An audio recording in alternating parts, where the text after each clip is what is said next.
Bitter criticism, bringing to you by nobody, by I forgot, Russian oil, Gazprom. Yeah, I will make a Gazprom. I forgot Gazprom logo. I'll do a Gazprom logo. And I will put the Gazprom here, like, I don't know. Can you imagine a Gazprom money? Well, we are gonna read, we are always reading here news from that kind of stuff, Gazprom stuff. But wait a second, the news is not here. I don't have the news. Just a second. I have to tell you, it's been a while. Look, the news is here. It's been a while since the last time during the day. Well, this I will cover the sunset again. There will be the sunset. Meanwhile, and then I will get so dark you will not see me. But till now, here we are. Getting skin cancer. No, that's a joke. But you know, if you come to Chile, you will have skin cancer for sure. Even in cloudy days. I'm telling you. I'm warning you. I don't know what's going on with the sun here, but it's so hard.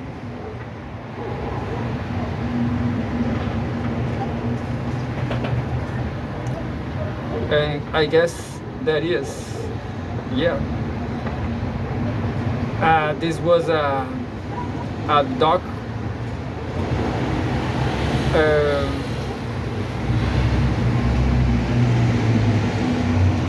It was a dog file.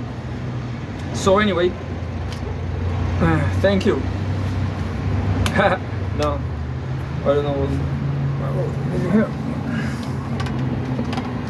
So I was checking the Pepe Escobar Telegram, and there's a lot of there's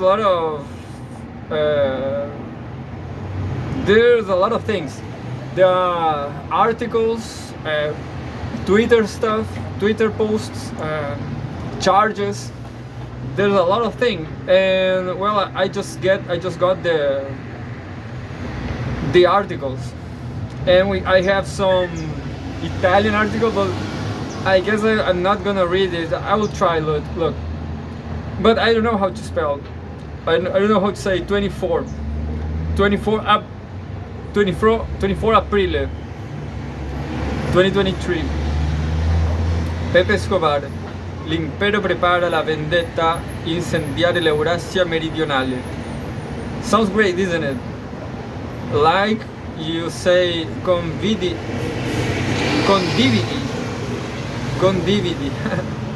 Well, I just gonna read a little bit of Italian and then I will read it on English, because la dissonanza cognitiva collettiva mostrata dal branco di iene convisidi che guidano la politica estera degli Stati Uniti non dovrebbe mai essere sottovalutata.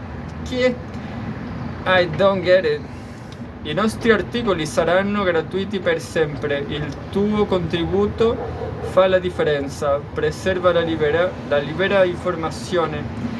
L'antidiplomatico sei anche tu.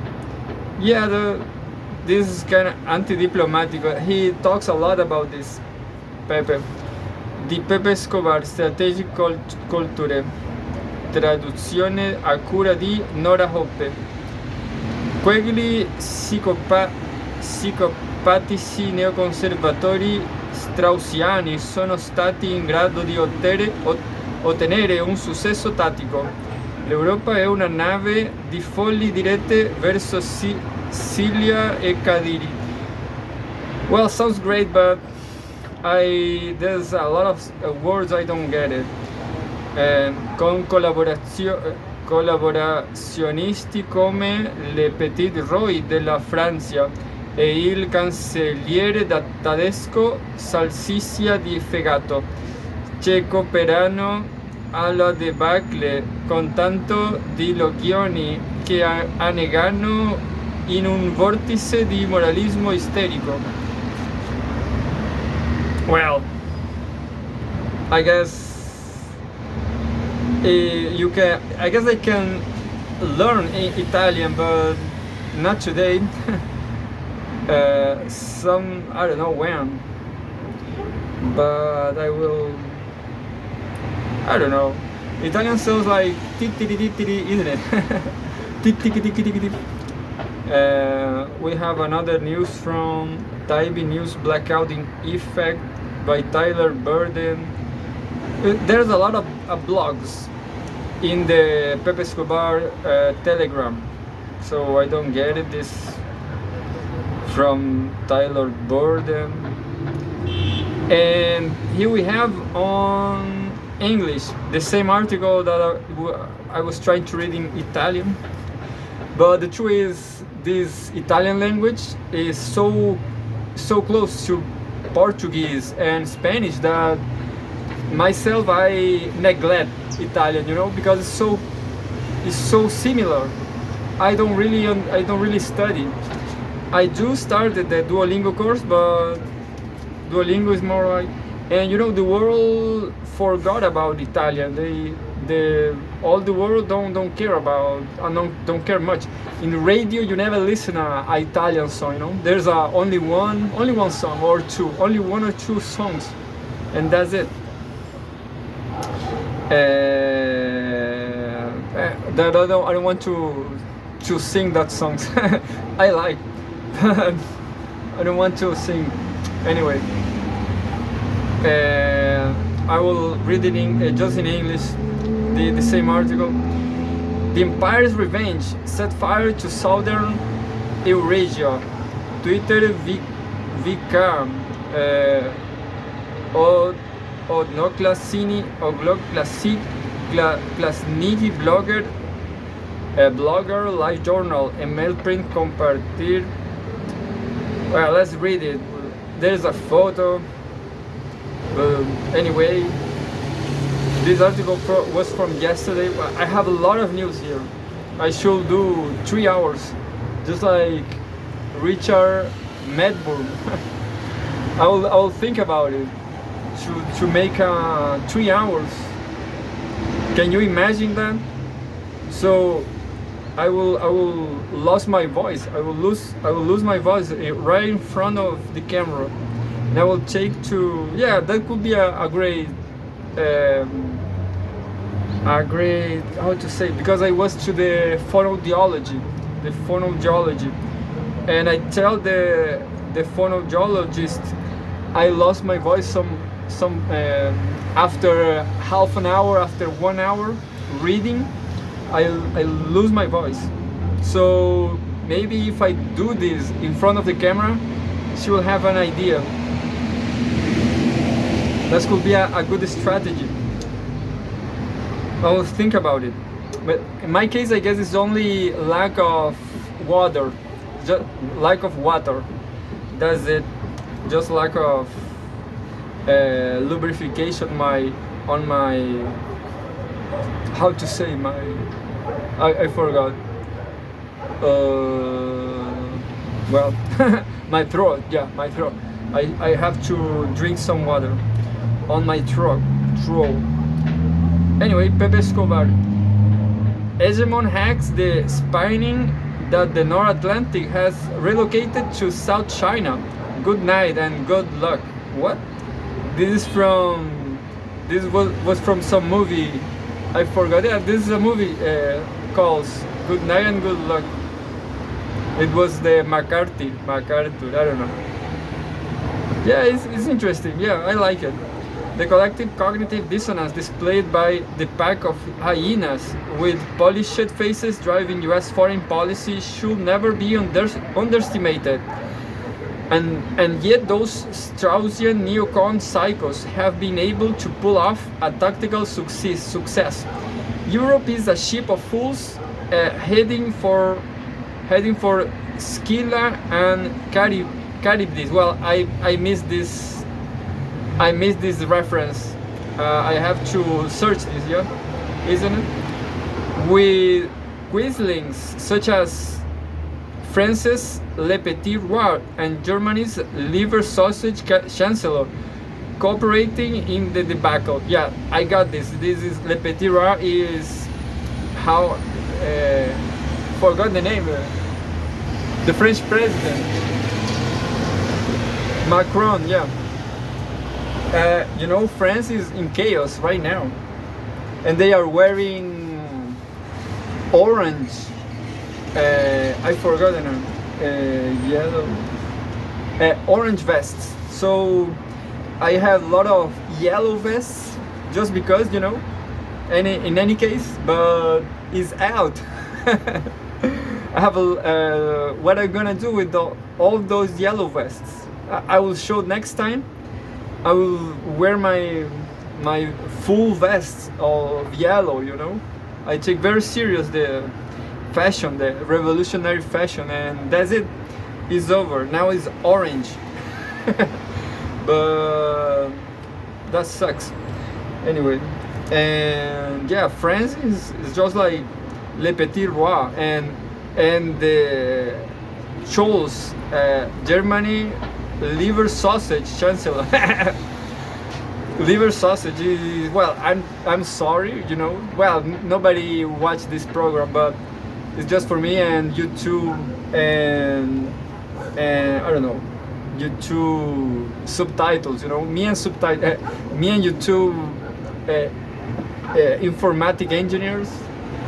We have a partnership here. It's all about us and the dogs.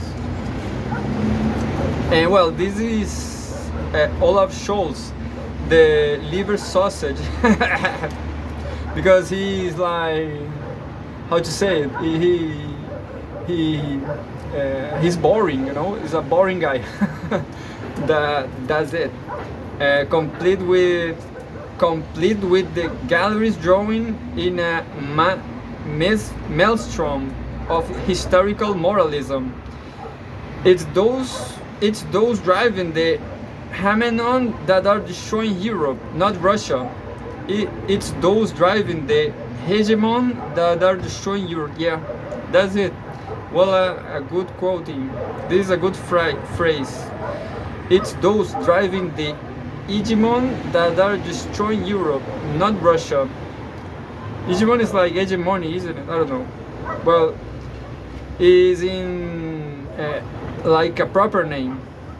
So I guess I missed the reference again, like hegemon, Scylla and Charybdis. Well, I had to read more mythological things, or myths, I don't know. But then there's the big picture of the new great game 2.0. Two Russian analysts by different means have come up with an astonishing, quite complementary and quite realistic roadmap. General Andrei Gurulyov, retired, is now a member of the Duma. He considers that the NATO versus Russia war on Ukrainian soil will end by 2013, when Ukraine will basically have ceased to exist. Yeah, that's pretty. Yeah, what's the future of Ukraine, isn't it? His deadline is 2027, 2023, 2030. Sorry, 2030.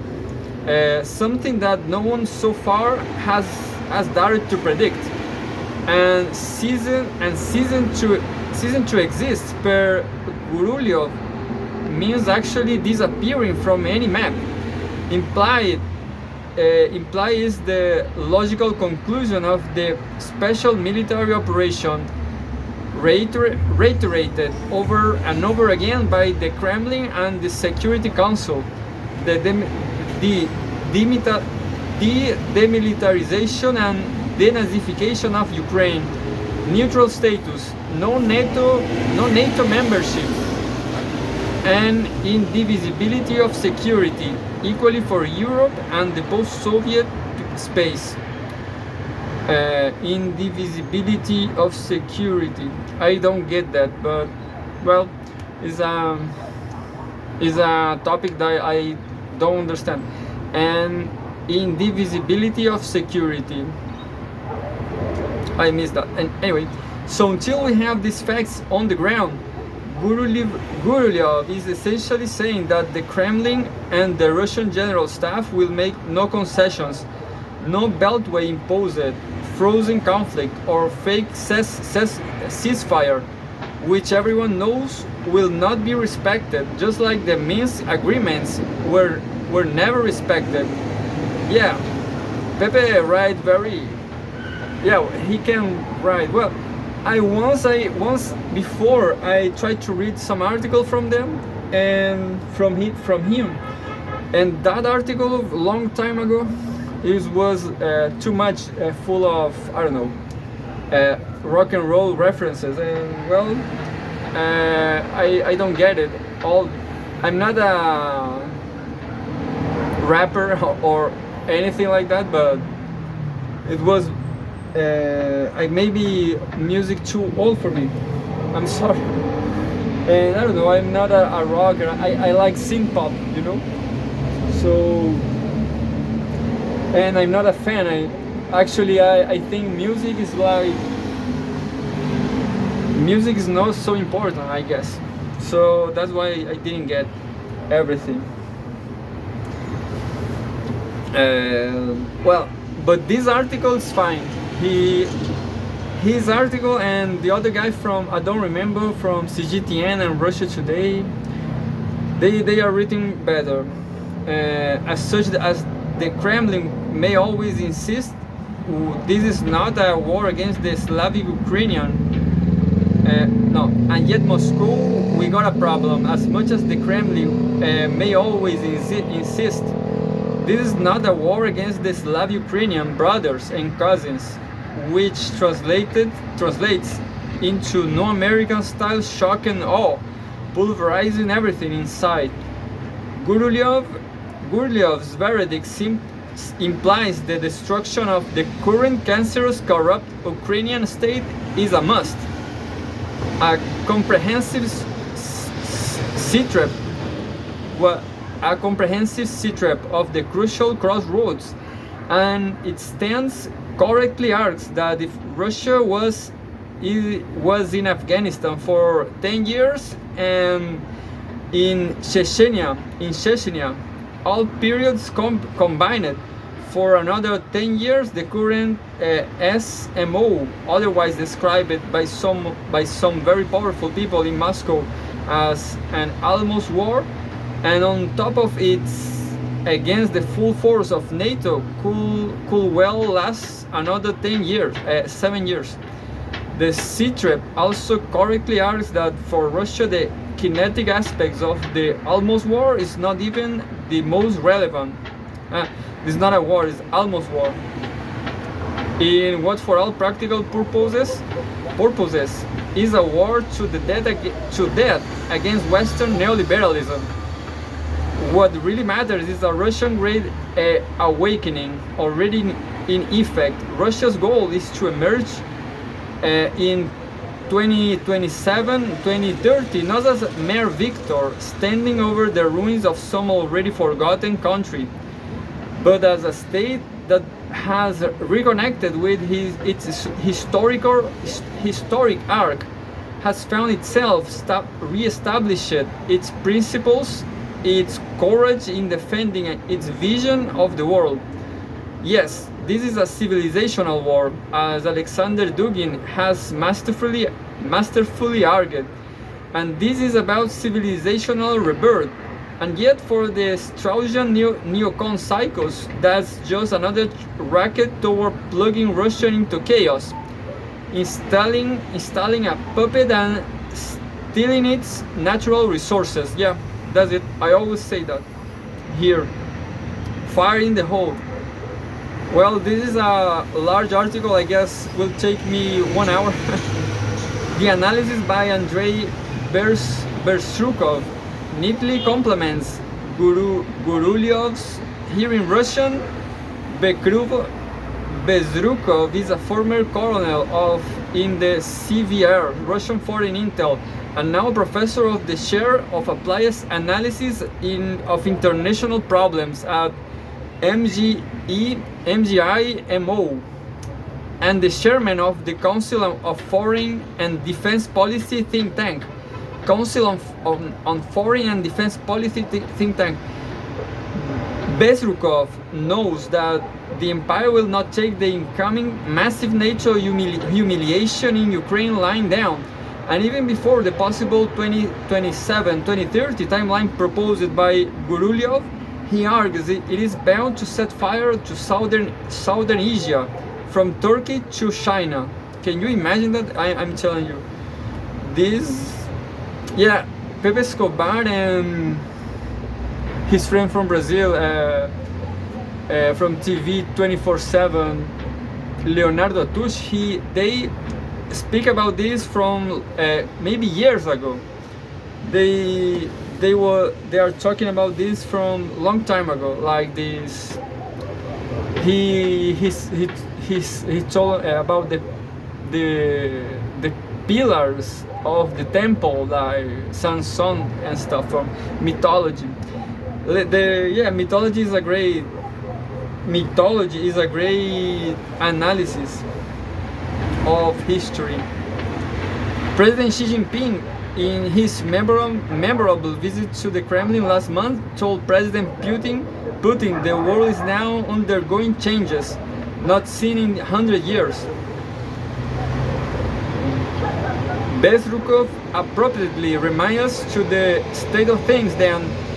In the years from 1914 to 1945, the world has in the same intermediate state that is in now. Those 30 years changed the world completely, from empires and horses to the emergence of two nuclear powers and the UN, the transatlantic flight. We are entering a similar period, which this time will last about 20 years. And I hope I'm telling you this, that I hope that China get the second sun and energy for all. Europe predictably will wither away. I don't know what's wither away, as it is no longer the absolute center of the universe. Amidst this redistribution of power, Bezrukov goes back to one of the key points of a seminal analysis developed in the recent past by Andre Gunther Frank. 250 years ago, 70% of manufacturing was in China and India. We are going back to about there, which will also correspond to population size.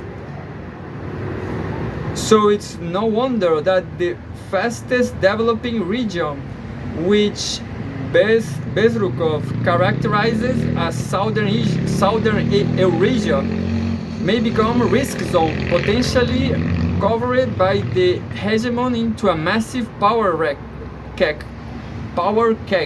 Well, I don't know what it is, but anyway. He outlines how Southern Asia is peppered by conflicting borders, as in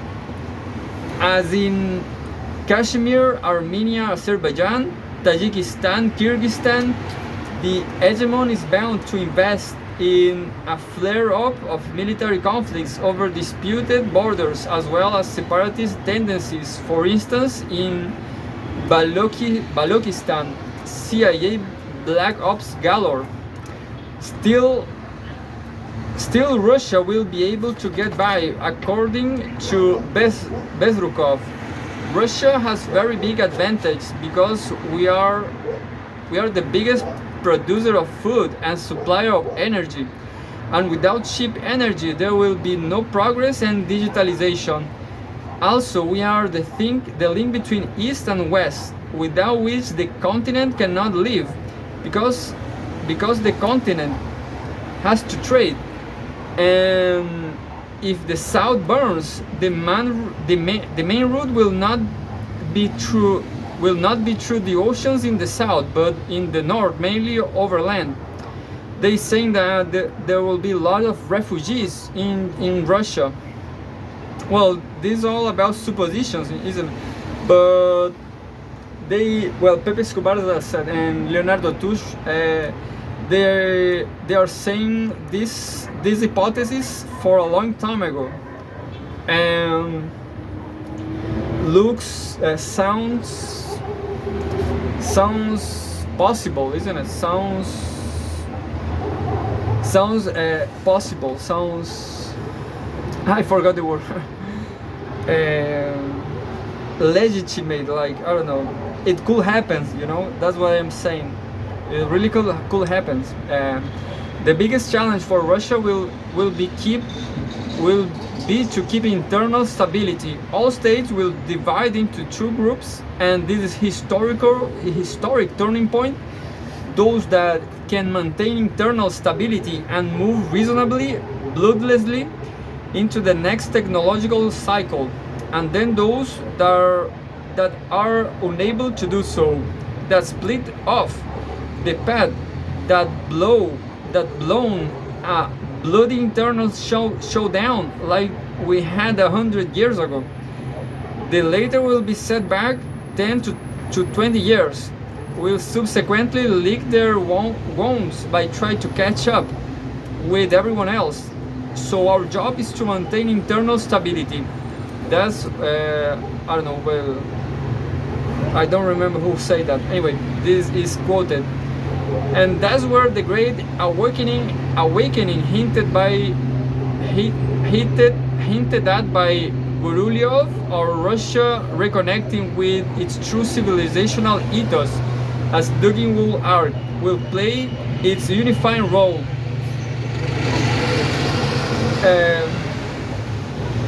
Looks like Russia don't have the muscle to avoid all this, but you know, yesterday, or China is also will not leave the Eurasian neighbors alone. I guess China, at least is what Pepe Escobar told to some guys. I don't remember the channel, but it was a Hindu guy from a geopolitical channel, that China will not leave their neighbors alone.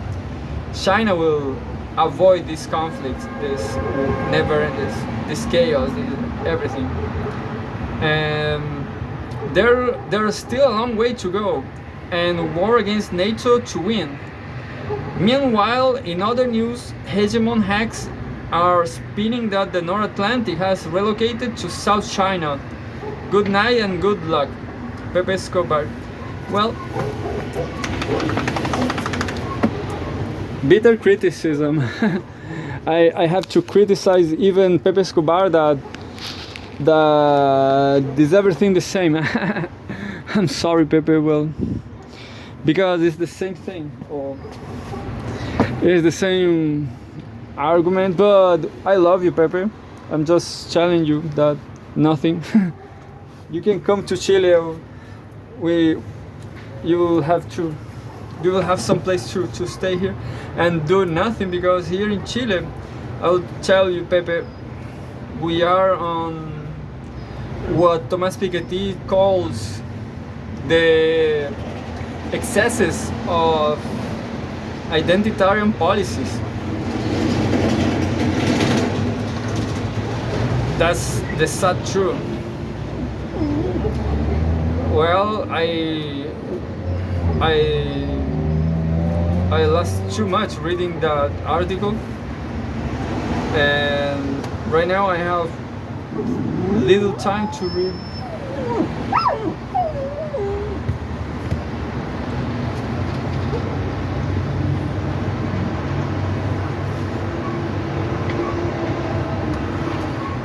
I don't know what I'm gonna read. There's too much news. There's too much news here. Ay, pero Milu.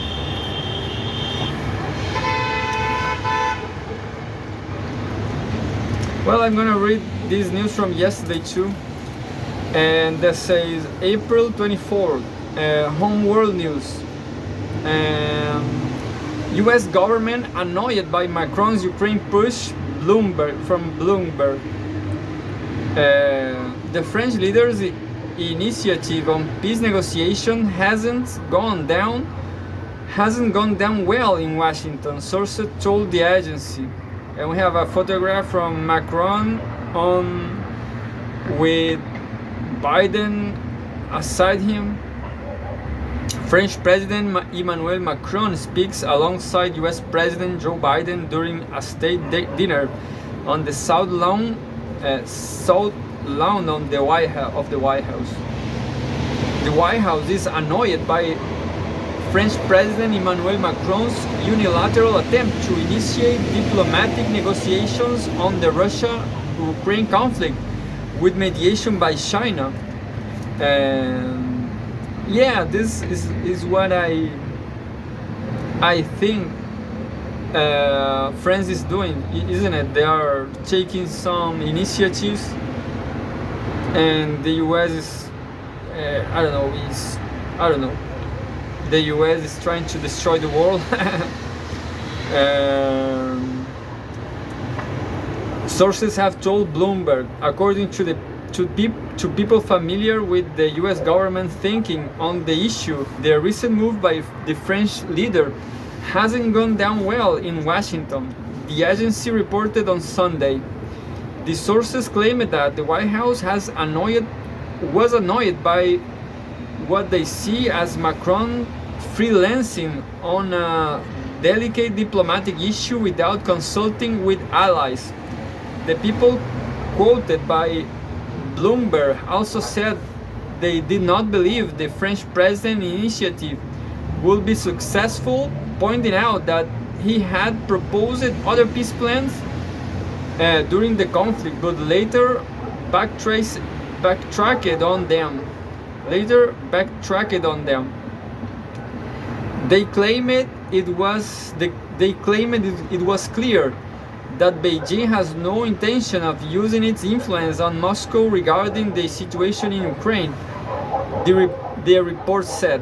Last week, Bloomberg cited anonymous sources as saying France has been looking to revive peace talks between Russia and Ukraine by this summer with Chinese help. Oh, this could... I'm commenting this. Talks between Russia and Ukraine this summer with Chinese help. France and China. That could help, you know. Well, Pepe Escobar hates Macron because, I don't know, because internal policies. Macron wants China's help in brokering peace in Ukraine, Bloomberg. Macron was claimed to have asked his foreign policy advisor, Emmanuel Boone, to work directly with Wang Yi, the top Chinese official in charge of foreign relations, on formulating a roadmap for settling the crisis. During his visit to Beijing earlier in April, Macron urged his Chinese counterpart Xi Jinping to use his influence to make Russia come to its senses regarding Ukraine. However, according to media reports, he failed to pursue China to closer align its policy on the conflict with the Western one. Beijing has been saying for months that peace talks are needed in Ukraine, while stressing that any settlement should respect the interests of all parties. Chinese officials have also blamed the outbreak of the conflict of the actions of the US and its allies, including NATO's eastward expansion. Well, you know what I want to read is some paragraphs talking about the role of France inside NATO, you know. talking about what France is doing inside NATO. Following his trip to Beijing, Macron tried to distance Paris from Washington's aggressive line on China, saying the Europeans can't resolve the crisis in Ukraine, so they mustn't allow themselves to be dragged into the confrontation between the US and China over Taiwan. Europe should look for strategic autonomy, he insisted. Macron's efforts to improve relations with China and get involved in the peace process in Ukraine have been criticized by other EU nations as premature and jeopardizing the bloc's unity. Jeopardizing. Like this fakery, isn't it? German Foreign Minister Annalena Baerbock, who also visited China, has fully baked the US stance on Taiwan. Her Polish counterpart, Mateusz Morawiecki, I never read this name. I didn't know the name of the Polish president. Say that the EU will be shooting into our own name if it tries looking for strategic autonomy, because it will only make the bloc dependent on Beijing. Well, this sucks, isn't it? Polish counterpart, China. Poland sucks, you know. I don't like Poland. They are too fascist. Look what they say. They don't want. They are. They are too far wing, you know. They want more war. They will perish, you know. Poland will disappear too. Fucking Poland. Anyway, I'm gonna read another news. I'm gonna read some more news. I have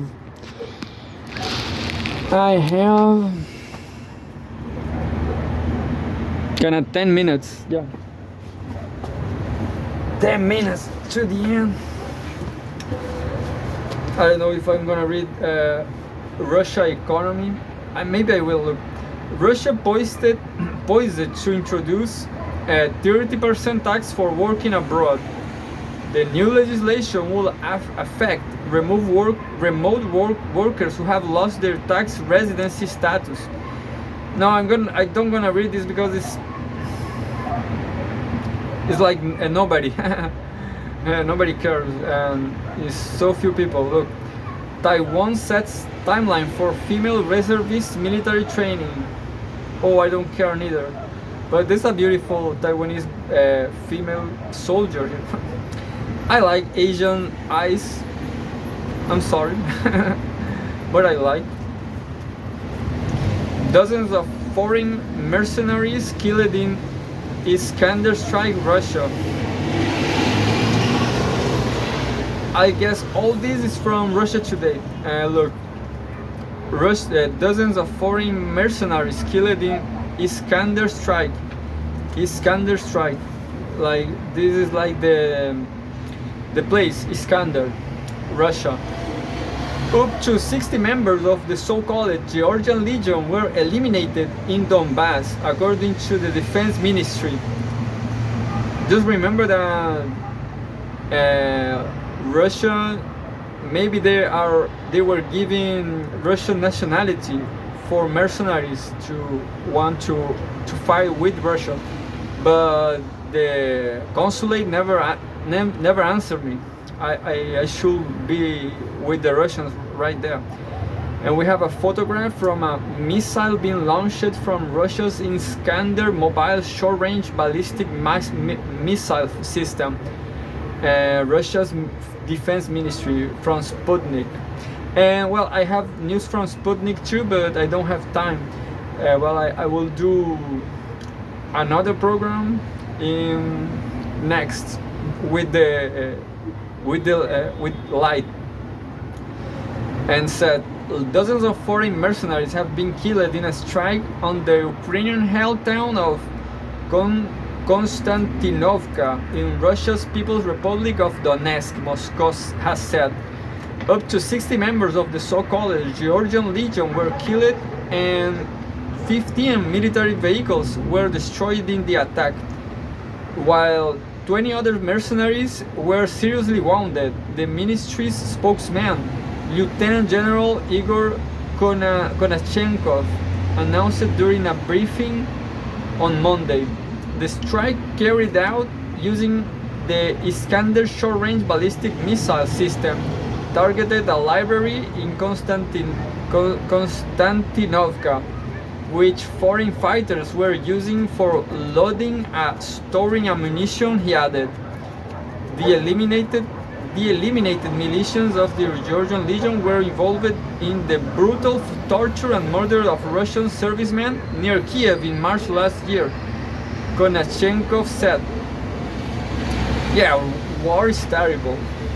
The Russian military possesses data on every foreign mercenary linked to the killing of Russian POWs. The spokesman claimed every one of them will get their well-deserved retribution, he argued. He added, alleged execution of Russian POWs captured on video. I don't know what's POWs. POW. In early April last year, well, I'm done with this. Fyodor Lukyanov, how the Green Party has turned Germany Western European. I don't care neither. But this is interesting because it's Germany politics and the Green Party and stuff. But I don't know. Maybe I should read that, but I don't know. This is interesting. This is the most interesting news. Russia and Ukraine still trading with each other. It's crazy. Seymour Hersh. Russia and Ukraine still trading. Yeah. It's pretty crazy actually. I knew this from the last time that like Ukraine still buying Russian oil. There's a full news about this. Russia Today from yesterday, April 24. The veteran investigative journalist explained his claims of corruption in Kiev in an interview aired by Russia Today. He is Seymour Hersh. Going underground. I guess this is a program from Russia Today. Russia and Ukraine, despite being locked in an armed conflict, continue to trade products and services with each other. This is funny, isn't it? A situation that journalist Seymour Hersh described as quite crazy in an interview with the TV show Going Underground. Oil and money transcends any sort of rationality, I guess, Hersh said in an interview aired by Russia Today on Monday. He added that it wasn't too hard to find telltale signs of Ukrainian corruption. Hersh elaborated on his recent allegations of rampant graft in the Ukrainian government. The reporter has claimed that the CIA estimated that President Vladimir Zelensky and his entourage embezzled at least 400 million last year from the money provided by the US to buy diesel for the Ukrainian army. Overpriced fuel bought by Kiev allegedly came via a black market from Russia. All you have to do is look at the high life in Kiev today, he said. There is a really good high life. The fancy restaurants are going. You can find liquor stores with everything in it. There is a lot of money being pushed around. Yeah, Ukraine is... I don't know. I'm just reading now, isn't it? Ukrainian officials have a long history of scheming from procurement contracts, and the conflict with Russia has not changed that, Hersh alleged. everybody is going to brokers. Everybody is now getting third parties involved because it increases the chance for money on the side, and the corruption there is beyond belief, he said. Well, Ukraine is corrupt. Zelensky and the team stole at least 100 millions of US aid, Simon Hirsch. Yeah, Zelensky is a robber. And that's it for now. You cannot see me, but I'm seeing you. I'm watching you. Every move you make, every breath you take. What a psycho song, isn't it? Well, that's it. There's no comet today. There's no meteor. Only the moon. The moon is not full. Well, I'm just waiting for tonight. No, I'm just waiting for 47 minutes because I like the 47. I should put the 47 in the name of the icon, like BC, like BC is like before Christ. No, it's just bitter criticism. BC. Well, tonight we criticized Pepe Escobar for repeating itself the whole life. No, but we love Pepe Escobar. Pepe Escobar is my father figure, as you know. If you don't knew it, he's my father figure. He's not my real father, but I love Pepe Escobar for being himself.